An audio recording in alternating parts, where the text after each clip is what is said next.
you see one of that.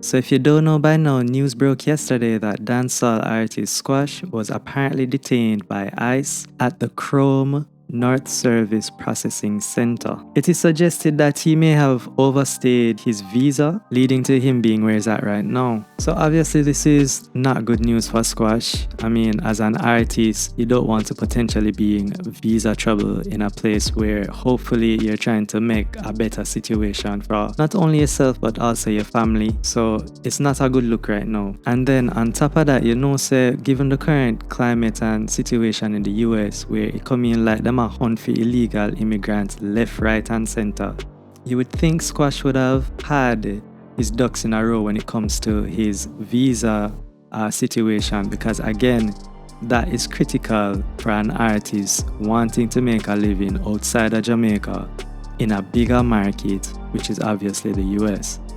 Now, obviously we don't know the full details of the situation, because for example, it could be a situation where maybe he had filed for the extension but it just didn't arrive in time, or it just didn't get processed in time. So ICE pick him up and he's in the processing center. So again, we don't know, right? However, let's assess the best outcome and the worst outcome. So the best outcome for Squash is that him get himself a really good immigration lawyer, come through the law, come through him situation and see how best it is that him can get to stay in the US. That would be obviously the best situation for him.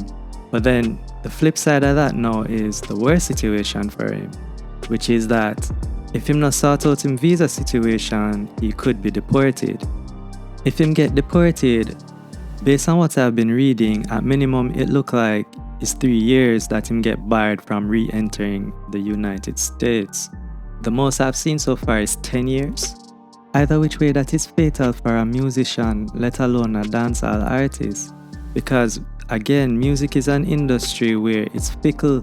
Today you're up, tomorrow you're down.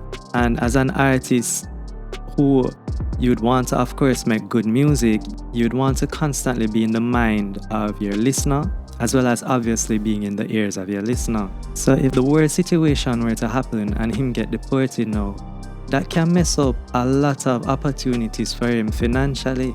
And it seems as if that he'd rather, of course, stay in the States, because in an interview that he did before, I think it was on Stage, he had said that, boy, he can't deal with Jamaica, he can't deal with the corruption where I go on and things where I go on maybe in him area.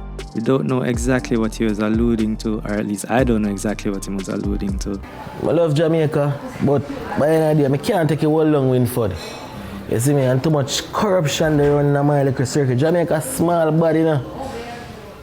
Foreign big and the world big. Jamaica very small and too much corruption there in one little environment.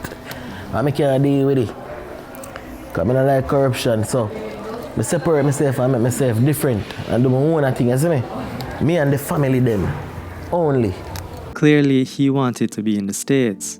This is why you have like all artists like Shensia. My gosh, can you imagine if she did lose for her visa? How things would have set up terribly for her, considering she's been pushing to be, to have a greater impact, to have a bigger name within the United States. For example, doing Coachella, doing all kind of interviews. Deportation can seriously mess up your opportunities. So again, hopefully it was a situation where, maybe he had filed for an extension but it just didn't arrive in time, rather than it being something where the man overstaying visa and never deal with what he need to deal with. Because if that is the case, then come on now, man, that's a serious blunder on his part. But anyhow, hopefully things work out in his favor. Actually, now that I think about it, deportation isn't fatal, as I'd said before, because okay, him can't say him get deported and him get banned for say 3 years. Alright, so him time in the US done for this moment. But the US, although it's the biggest market, music market, it's not the only music market. Meaning him could have still try see if him can get a visa for go to Canada, go to the UK, cause just because him get deported in one country don't mean say them a go hold against him in our next country. So it's not the worst of the worst. It's bad, but I mean, in career not totally over. And other than that, we move.